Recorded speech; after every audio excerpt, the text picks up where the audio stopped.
Olá, um bom dia, uma boa tarde, uma boa noite. A saudação tradicional do nosso Sala dos Professores, né, para os ouvintes e o pessoal que nos assiste aqui nas redes sociais da Rádio Conexão FM Garibaldi e também para o pessoal da Rádio Nova Salvador, que agora está com a gente nessa parceria, né? Pessoal de Salvador do Sul, Barão, São Pedro e as adjacências, né? As vizinhanças, né? Que agora tem a oportunidade também de curtir um pouquinho do nosso programa, dos nossos assuntos, né? E saber um pouquinho mais aí sobre os temas técnicos que a gente aborda aí toda semana com as diferentes duplas.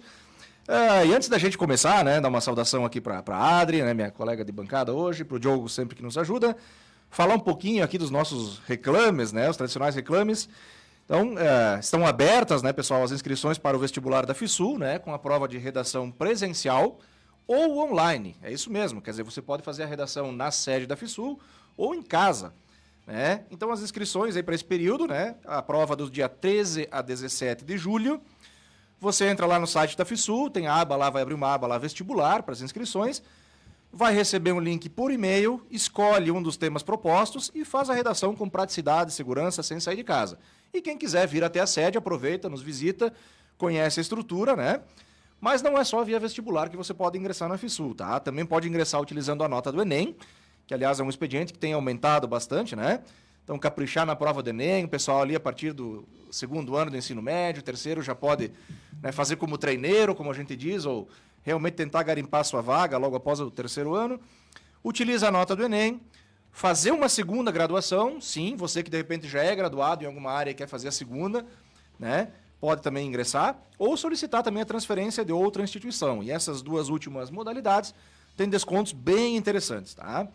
Então, quem já possui diploma, né, tem descontos especiais durante todo o curso e os estudantes transferidos têm desconto de 50% no primeiro semestre aqui na FISUL. Então, acesse fisul.edu.br, faça a sua inscrição. FISUL, ensino presencial de verdade. É nisso que a gente aposta, né, Adri? Boa tarde, boa noite. Tudo bem, muito bom. Então, sempre se preparando e buscando melhorar de vida e aprendendo cada vez mais. É isso que é uma possibilidade que a faculdade dá.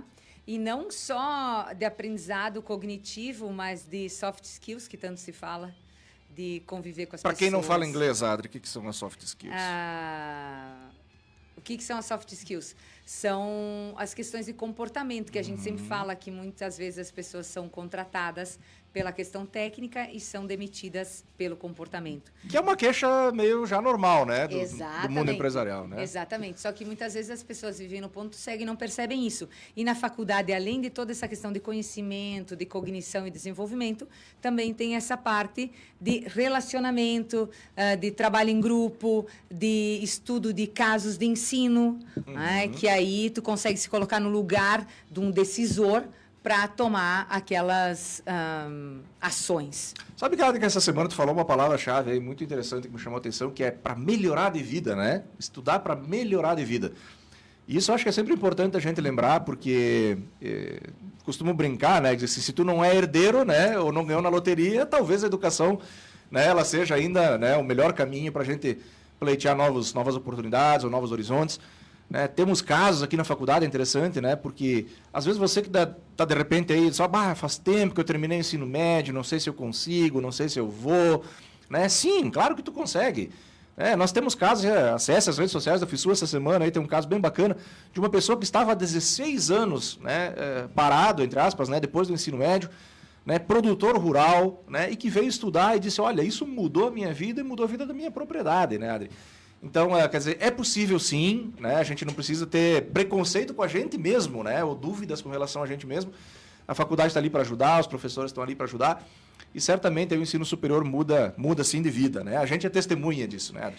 E isso é um dado interessante, que é sobre isso que a gente vai falar também, né? Sobre pesquisa, sobre dados, como isso colabora para o nosso dia a dia, como isso às vezes dificulta, dependendo dos vieses que a gente tem, né? O viés de confirmação ou o viés de familiaridade. Então, a gente sempre coloca algum questionamento sobre os dados e o nosso olhar, ele é direcionado.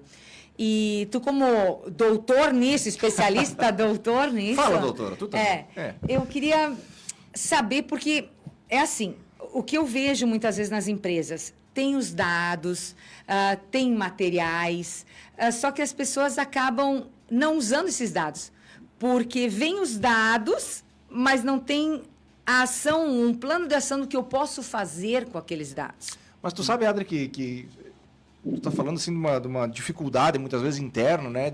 Não só de obter dados, mas de lidar com eles. Muitas vezes a empresa já tem informações interessantes, mas que não tem, eu acho que a palavra-chave aqui é cultura de usá-los. Né? A gente fala muito assim de cultura empresarial, cultura, como desenvolve... E a gente usa a palavra cultura na questão de recursos humanos, de gestão de pessoas, a cultura organizacional como motivação para mudança, mas também o uso de dados é cultural. Né? A gente tem que dar o primeiro passo, a gente tem que se acostumar a olhar para eles. E aí, de novo, né, Adri, assim, às vezes as coisas são simples. Né? Quando a gente fala de dados, a gente está falando assim, de quais tipos de fontes de dados que existem hoje para a gente tomar a decisão. Né? E, em primeiro lugar, por que dados são importantes? Né? Para a gente não ficar só na intuição. A intuição do dono do negócio, do gerente, é importante? Sim, né? Mas a intuição ela tem um limite, ela te leva até ali. Né? E muitas vezes tu diz assim, olha, eu já fiz tanta coisa e não estou notando diferença, talvez seja a hora de usar os dados. Né? E ver se eles te dizem alguma coisa diferente do que tu pensava. Né? Então, a expressão que tu usou assim, antes, né? O viés da confirmação, quer dizer assim, eu faço coisas em que só eu acredito, que eu acredito, né? Então, se eu não acredito, eu não faço. Talvez ali esteja um problema. Né? Então, porque fica muito confortável a gente adotar práticas que a gente gosta, ou que a gente se sente confortável, ou que a gente acredita. E muitas vezes lidar com dados pode parecer complexo, né? Porque a gente foge da nossa rotina e diz, mas o que os meus próprios números estão me dizendo? Né? O que os meus relatórios de vendas, né? O que o meu CRM me diz? E isso é cultural, né? E é preciso dar o primeiro passo, né?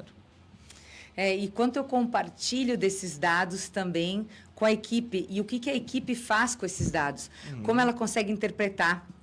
O que eu estou percebendo no dia a dia é essa dificuldade das pessoas de interpretação. O que está acontecendo? Isso é uma percepção minha, assim, eu não sei se tu percebe da mesma forma, mas está terceirizando. Não é uma questão de discussão com a IA, mas essa terceirização de entendimento, essa terceirização de leitura, porque... Dá um print da tela, bota na IA e diz assim, o que sai daqui? Isso. E aí tu não ajuda a construir. E isso não cria engajamento, não cria pertencimento. Por isso que é difícil colocar em ação. Porque até pode sair o plano de ação concreto lá, bem bonitinho. Mas se tu não ajudou, não pensou para desenvolver isso, não vai sair do papel. Sabe que nós vamos usar aqui, Adri, umas expressões, a gente está no sala dos professores e a gente tem questões que são comportamentais e questões que são técnicas que a gente costuma discutir aqui, né? Quando a gente está falando de fontes de dados, né, tipo, que tipos de dados eu posso usar para o meu negócio, basicamente a gente tem duas, né? As fontes que a gente chama secundárias, né, uma terminologia técnica, mas o que são fontes secundárias? O que já está disponível, né, publicado, que sai nos jornais, nas revistas, na internet, né? Hoje é possível, por exemplo, assinar muitos relatórios de tendência gratuitos que vêm através do teu e-mail, né? Quer dizer, para onde vai esse ramo de negócio? Tem muita coisa pronta. Isso são secundários. Mas tem que lembrar de uma coisa, Ricardo, é que não são todos os dados. Perfeito. Quais são as fontes? Perfeito. A revista Capricho, que nem sei se existe mais, né? Ou, encontrei na internet. Onde na internet? Né? Que tipo de dado é esse? Eu sigo aquele influenciador, tá? Mas qual é a formação, a base daquele influenciador? Pesquisas indicam. Isso. Que pesquisas indicam? Muito bom, né? Eu acho que é isso, né? Quer dizer, não é só saber que elas existem, mas selecionar elas com um pouquinho mais de critério e procurar saber de onde elas vêm. Né? Mas a gente tem hoje coisas muito confiáveis, né? A gente pode assinar relatórios de tendências ou de infográficos e tal, que são gratuitos, são bons, né? Que a gente chama de dados secundários. Já é uma mudança de cultura na empresa. Né? Ter o hábito ali de tirar uma horinha por semana, né? Uma horinha por semana para olhar o que está acontecendo no meu ramo de negócios, né? Assistir algum podcast interessante, né? Por exemplo, esse aqui, claro, vendeu peixe, né? Mas, e tem outros tipos de dados que, quer dizer, quando eu não encontrei o que eu procuro pronto já, publicado, disponível para mim, talvez seja a hora de eu perguntar, né? Que a gente admite é um pouquinho mais raro, um pouquinho mais difícil de se fazer, né? Que é fazer pesquisa formal junto ao seu cliente, ou fazer uma pesquisa formal junto ao seu público-alvo, né? Encomendar uma pesquisa, né? Com um profissional, Eu acho que isso é bacana, né? Como professor da disciplina de pesquisa de marketing, Adri, já há mais de uma década, e ter trabalhado com isso na prática, eu costumo provocar os alunos dizendo assim, as empresas são grandes porque fazem pesquisa ou fazem pesquisas porque são grandes? Que é uma pergunta que parece simples, né? E quando a gente começa a estudar, a gente diz assim, as duas coisas acontecem. Né? Quer dizer, eu começo a utilizar pesquisa para ter fontes de dados mais confiáveis, por exemplo, perguntar diretamente para o meu cliente o que ele pensa, o que ele quer, quais são as necessidades, o que ele gostaria, a minha imagem, né? E a partir disso tentar melhorar. E, ao mesmo tempo, usar isso como rotina. Né? Volta e meia, perguntar para o meu cliente alguma coisa específica. Né? Isso traz resultado quando a gente souber depois trabalhar os dados. Mas vai de criar uma cultura para olhar dados. Né? Eu acho que esse é o ponto-chave. Né? E como se cria essa cultura? Porque eu lembro quando eu estava fazendo a tese, que eu fiz também lá na Gerdau, e aí eu estava entrevistando lá as pessoas, o CEO e tal, e ele disse que teve que formar os analistas de dados, né? Porque não tinha no mercado isso. E as outras empresas vinham e pegavam esses, e ele falou que parecia rouba-monte. Tu prepara os funcionários, os colaboradores, vem outra empresa e pega, e tu pega de outra empresa e assim vai. Então, quando a faculdade faz cursos de extensão, quando a faculdade também se disponibiliza a fazer essa questão de pesquisas... Palestras, né? Palestras sobre isso. Como conseguir ler um gráfico? Isso tem mudado.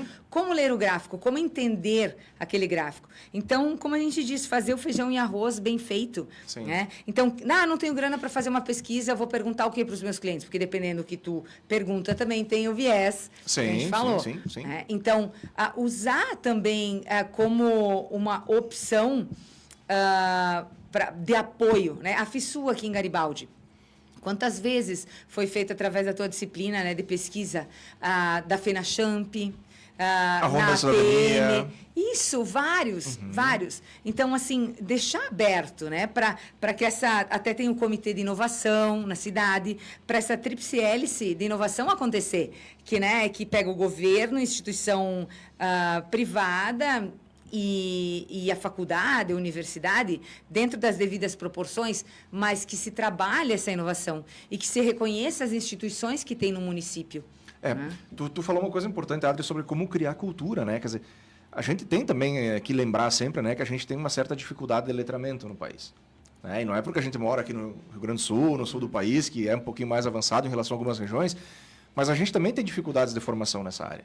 Né? Então, a gente sabe que a gente tem muito do que a gente chama de analfabetismo funcional, quer dizer, a pessoa lê, mas não entende o que lê, né? Tem a falta do hábito da leitura, do se dedicar, né, por alguns momentos a desacelerar para ler um relatório de tendência, para entender um livro.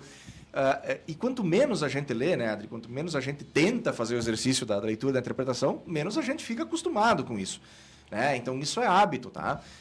Dentro do ensino superior, né, dentro de qualquer universidade, a gente vai ter disciplinas específicas para isso, né? Onde a gente vai expor o aluno a leitura, a interpretação, a analisar o dado, né? A tentar tirar algum insight, alguma interpretação daquele gráfico, daquela tabela. Né? Isso é exercício. Né? A gente não aprende, não desenvolve cultura assim, ela vai surgir no passe de mágica. Né? A gente precisa desenvolver, começar com coisas simples. Né? Por exemplo, uma coisa simples, abrir os teus relatórios de vendas, né? Do último mês, dos últimos 15 dias... do último semestre, que seja, você determina ali o intervalo, né?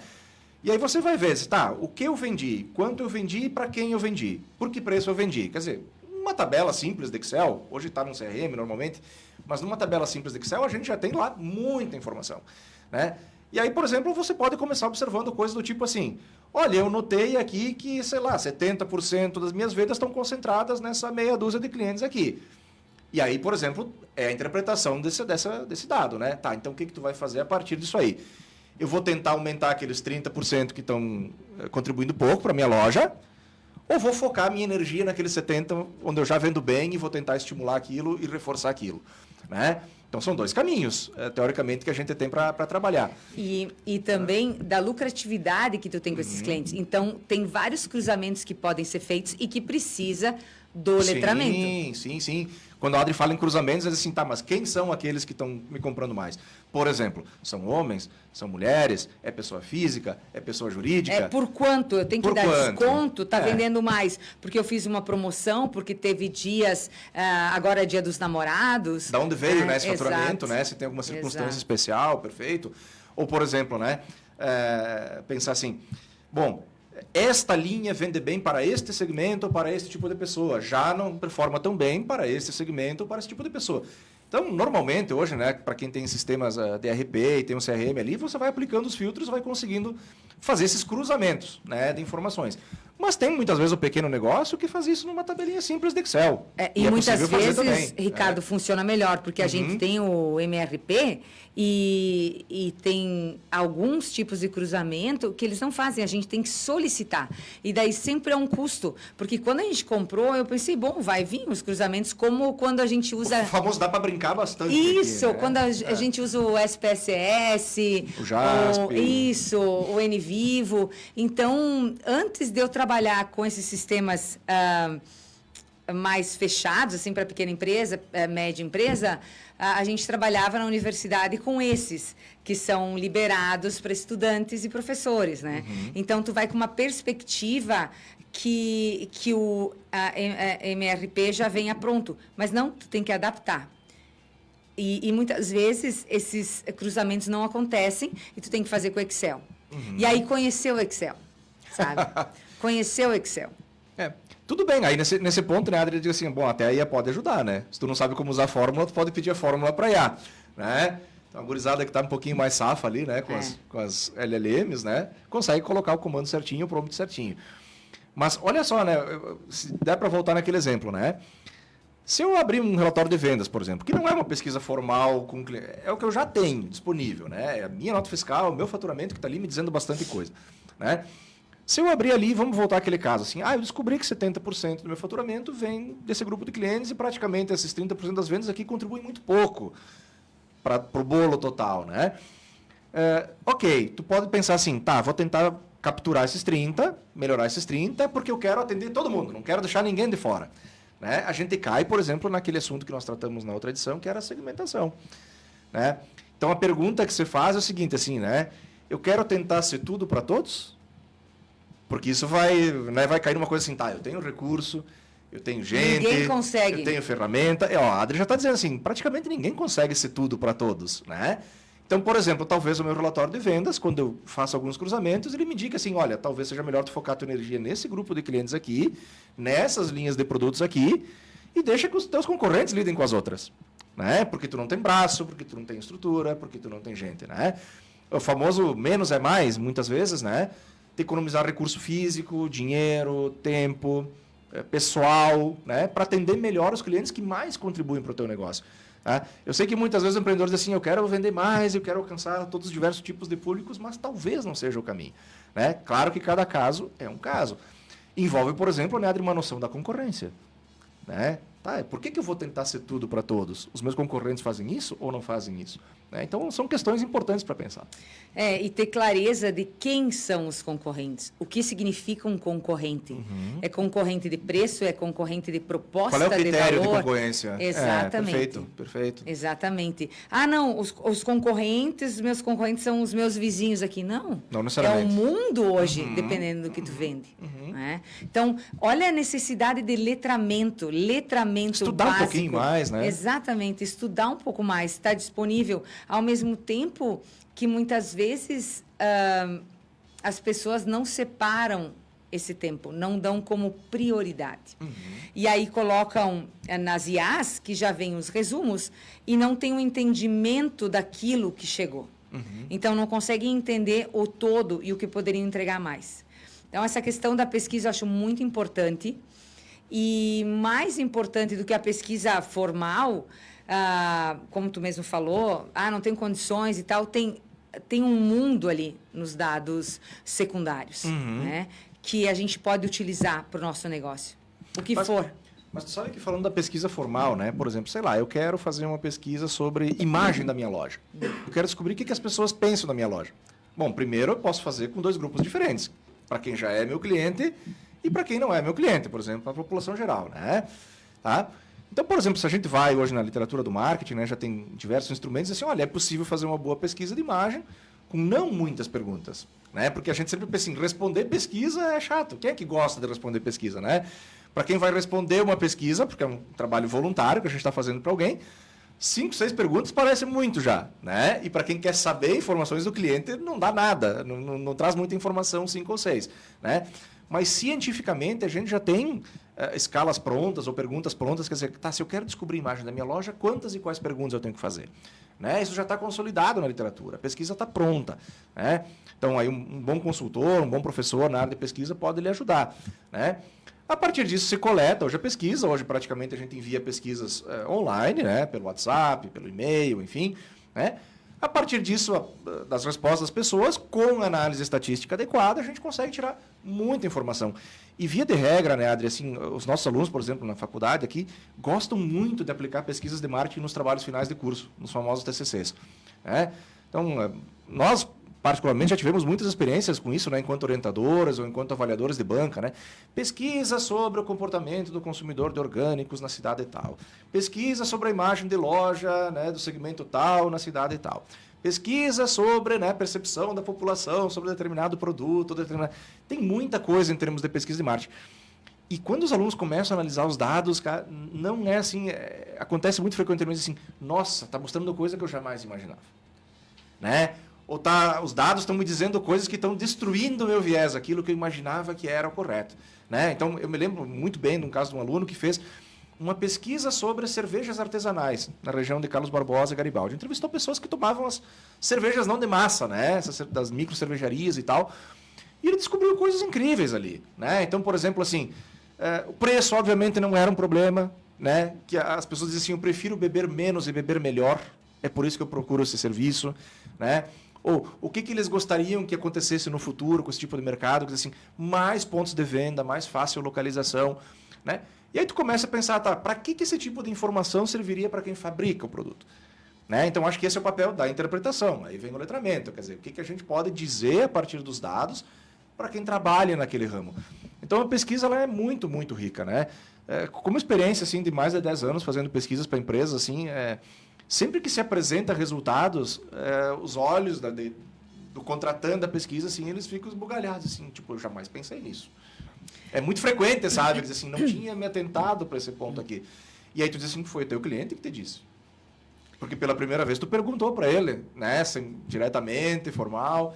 Então é bem interessante, bem interessante. E é relevante o que tu diz dessa estrutura formal da pesquisa e de quem sabe fazer pesquisa. Uhum. E se não for contratar alguém, pelo menos ler como se faz uma pesquisa, o que tu deve perguntar para primeiro saber qual é o problema que tu quer resolver, para ver se tu vai fazer quantitativa, se tu vai fazer quali, que tu tem que conversar mais com as pessoas, né, fazer o roteiro. E mais importante, quando tu tem esses dados, como interpretar esses dados. Sim, sim. Né? Quando tu falou assim, quando a gente apresenta o olho brilha e tal, claro, porque já teve todo uma análise daquilo, um cruzamento de dados e sugestões. Se percebeu isso e isso, por quê? E a partir disso, né, quais possíveis ações né, que a gente pode tomar. Então, eu digo assim, a pesquisa, Adri, ao longo da minha experiência, assim, ela desconstrói os vieses. Porque sempre surge coisa nova, que eu quero dizer assim, jamais teria pensado nisso, ou isso desconfirmou tudo que eu imaginava, né, que o meu cliente pensava sobre mim.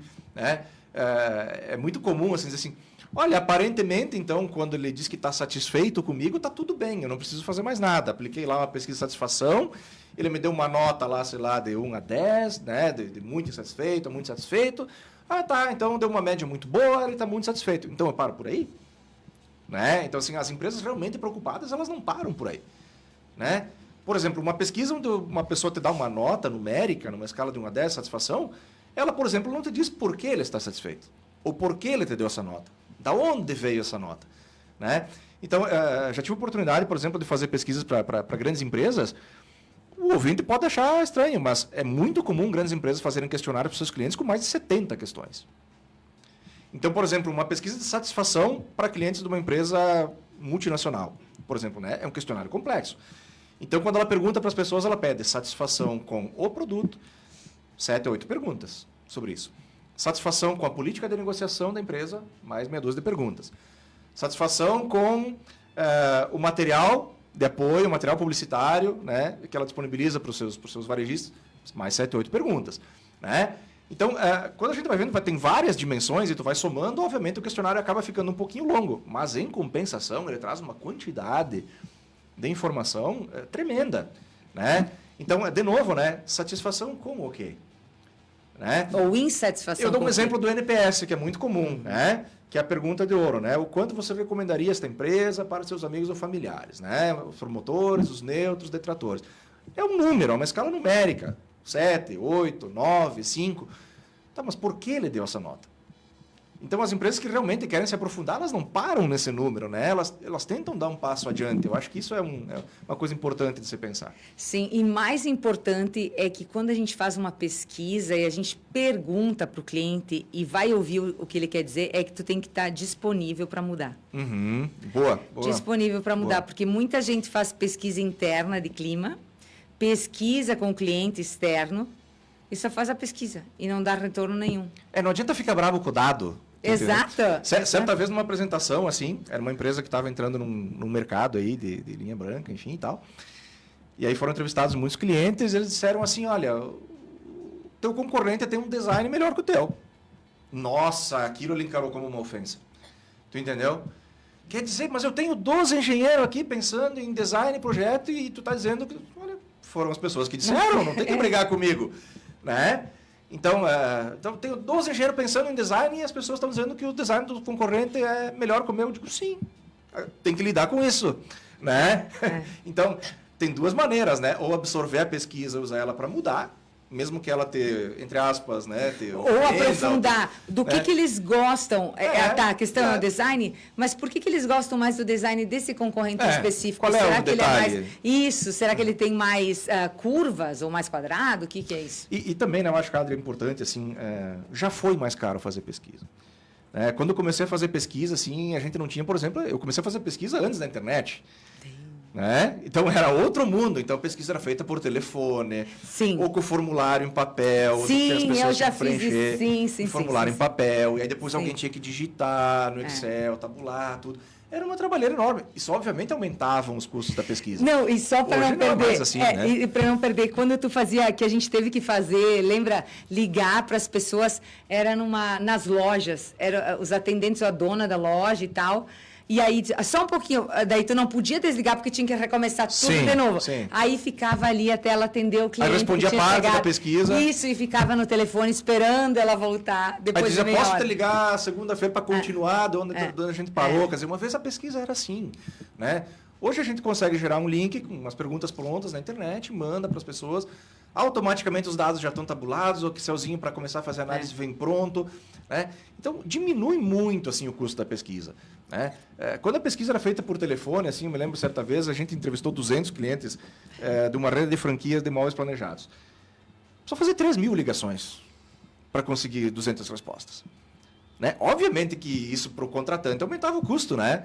Era o custo por entrevista, era o custo da ligação, né? Da religação, né? Depois da tabulação dos dados. E hoje a internet, os mecanismos mudaram muito a pesquisa barateou.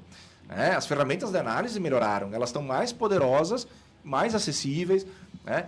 Então, mas para quem diz assim, mas eu acho que eu não quero para o meu negócio fazer uma pesquisa assim tão formal ou tão estruturada, eu não tenho por que dizer, porque não dizer, né, pessoal? Empresas muito grandes fazem isso, Unimed, Vipal, Tramontina, a galera é acostumada a encomendar pesquisa formal. De novo, né? São grandes porque fazem pesquisa ou fazem pesquisa porque são grandes? Para te pensar. Né? E aí, eu posso fazer pesquisa, por exemplo, utilizando minha força de vendas. Né? Então, muitas vezes, nada melhor do que o vendedor que está ali na rua, né? Que vai visitar os clientes, que bate na porta, que vai até o balcão do varejista. Né? Ele consegue coletar muita coisa, mas o importante é criar a cultura. Né? Assim, tá, que tipo de informação tu trouxe? Né? Tu visitou o PDV do concorrente? Como é que está o expositor do concorrente? Né? Em quantos e quais locais eles estão? Quer dizer, entrou itens novos do concorrente em relação à última vez que tu esteve lá ou não? Isso também é fazer pesquisa. Né? Ou, por exemplo, quando a empresa manda seus funcionários para uma feira. Está cheio de feira hoje em dia. Feira disso, feira daquilo, feira setorial, das maiores. Cara, se tu não cobra retorno da feira para as pessoas que tu mandou, tu não tem nada. Pagou para 10 funcionários, passar uma semana em São Paulo, lá na maior feira do setor. Tá, e na volta não tem uma reunião, assim, o que vocês viram lá? Com quem vocês conversaram? Em quantos stands vocês entraram? O que os concorrentes estão... Tu gastou de cartão corporativo à toa, né? Então, isso faz parte de criar a cultura. Tem que ter esse momento formal, né? Mas isso é o que mais acontece. Isso é pesquisa. Isso é pesquisa. É o que mais acontece. Não tem esse momento da volta, esse momento do compartilhamento. Vira chopp, conversa e pouco dado. Exato, né? Exato. E aí, essa questão do pouco dado também não tem algo, como tu falou, formal, escrito, conhecimento explícito, que indiferente de quem for acessar, vai parecer que foi lá. Porque vai ter foto, vai ter observações. Então, o objetivo de quando tu viaja, que tu vai visitar clientes ou vai para a feira, é trazer de volta. É tipo, quem sai da caverna olha, pega as informações, vem para cá, e aí conversa sobre isso, troca ideias e analisa coisas que aconteceram. Para ver o que vai fazer. O que os concorrentes estão fazendo, o que tem de tendência. E muitas vezes isso não acontece. A gente tem, né, colegas, conhecidos, ou mesmo familiares que trabalham em grandes empresas, que participam, por exemplo, de eventos assim, e eles dizem, olha, na semana seguinte vai ter uma apresentação para a direção. E realmente se trancam uma manhã lá, 2 horas, 3 horas, discutindo o que foi visto na feira. Isso faz parte, né, daquilo que tu diz assim, como é que a gente cria... Tem que começar assim. Né? Tem que começar a criar a cultura de assim, uma feira é um compromisso, é um investimento que a empresa está fazendo, né? É caro, né? Então, ela está lá, ela tem o seu stand, mas também tem os seus funcionários que, no momento de folga, vão visitar a feira, vão conhecer os concorrentes. Quer dizer, o que eles vão trazer de volta para a gente, né? A gente fala assim em pesquisa como inteligência de mercado. Isso é uma atividade de inteligência, né? Então, não sei por onde começar. Talvez esteja na hora de, se tu não tem ninguém internamente com esse letramento, contratar uma assessoria, uma consultoria para desenvolver, dizer, como é que a gente faz pesquisa de mercado de forma bacana aqui, né? Quais as maneiras que a gente tem de fazer pesquisa? Precisa ser o tipo de pesquisa A, pode ser o tipo de pesquisa B, quer dizer, tem várias maneiras da gente coletar dados ou coletar informação. Enquanto tu estava falando, eu estava pensando também essa questão de inteligência de mercado e os sinais que o mercado dá. Com a tecnologia, hoje em dia... como também tem que cuidar o que a gente posta, né? A empresa muitas vezes cuida, mas o fornecedor que fez aquilo não cuida. Sim. Então, está desenvolvendo projetos de IA para acelerar e para entender melhor a questão produtiva, ter menor custo e mais produtividade. E aí, o concorrente que está ligado nos sinais de mercado vai... falaram o nome do fulano, né? Assim. Meu concorrente. Ué, o que está fazendo? Então, tu vai no concorrente, na página, no Instagram, não tem nada. Mas aí tu pode ir aonde? No fornecedor que falou daquele projeto, que tem o estudo de caso, e tu consegue descobrir o que o teu concorrente está fazendo. Que realmente é relevante. Mas, muito mais importante que isso, o que tu vai fazer com aquela informação. Exato. Né? E onde é que tu tá dentro da fila do pão ali? Né? Se tu tá na frente, se tu vai ter que correr, o que vai acontecer? Obviamente que aqui a gente citou, né, exemplos assim, muito ligados a médias também, né, e grandes empresas, né, Adri? Mas também a gente falou assim, para você que é pequeno, quer dizer, começar a olhar para o seu relatório de vendas. A empresa de um só, né, como a gente diz, né, o microempreendedor, né, vai ter o tempinho onde ele vai ter que abrir lá o seu CRM, o seu sistema, o seu Excel, né, para analisar o que foi vendido, quanto foi vendido. Isso já é atividade de inteligência. O simples fato de tu se dedicar um pouquinho, né, um período do teu tempo para isso, né? Ok, se tiver com dificuldades, olho para aquilo e não enxergo nada, né, não sei por onde começar, talvez seja a hora de procurar o curso, talvez seja a hora de procurar a especialização, talvez seja a hora de se reciclar, né, ou de contratar consultoria especializada, que seja, né? A gente não tem que dominar tudo ou saber tudo sozinho, né? Tá cheio de gente que pode nos ajudar. Então, para quem, né, voltando ao início, né, falamos do vestibular, né, podemos encaminhar o fechamento, né? Na FISU a gente tem muitos cursos, a FISU tem sido muito conhecida pelos seus cursos na área de gestão, de administração empresarial, né, de gestão comercial, tá? Então, ali, por exemplo, dentro das disciplinas como comportamento do consumidor, marketing estratégico, pesquisa de marketing, marketing de relacionamento, quer dizer, é onde a gente começa a entender esse tipo de ferramental, né, que tipo de auxílio, esse tipo de disciplina, esse tipo de conteúdo pode trazer para o teu negócio, tá? Então, de novo, né, vale a pena, né, se inscreva ali no vestibular, vem estudar, para ti que quer abrir o próprio negócio ou que já tem o teu negócio. Ah, mas eu estou há 10 anos para... Vai estudar, não tem problema. Vai devagarinho, né? Não precisa fazer todas as disciplinas, todas as noites.